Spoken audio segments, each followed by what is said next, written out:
In today's tutorial, I'm going to show you how to use Trello for team management. So the first thing that you'll need to do is simply go to Trello.com and hit the enter button. If you're not logged in, log in, or if you don't have an account, go and create an account.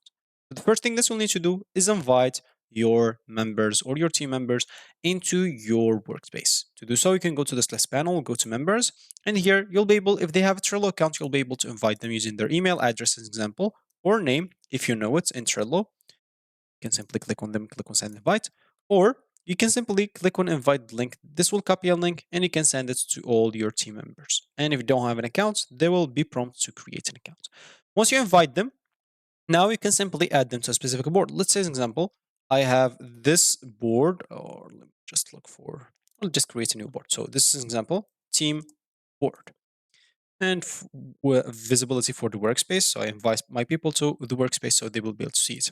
And here we can start organizing the tasks of the team. So as example, maybe for the team, I have, or for my team, I have like a guy for tech, I have a guy for marketing, a guy for research or something like that. I can go and start creating stuff for them. So as example, like this is going to be the list for the tech guy.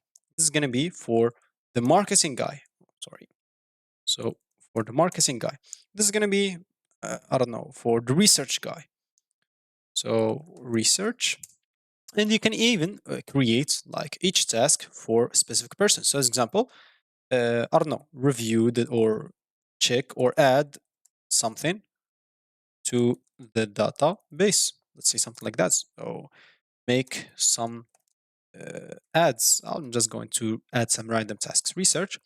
Research about this topic as example.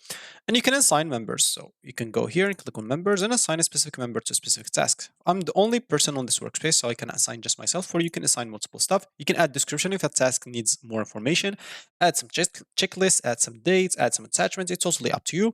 And of course, you can even create here like another list for review as example. And once people like finish it, they can simply take it here. Like I'm the person and I finish my task, I can simply put this on review, and the guy that's able or has to review them simply have another task for done.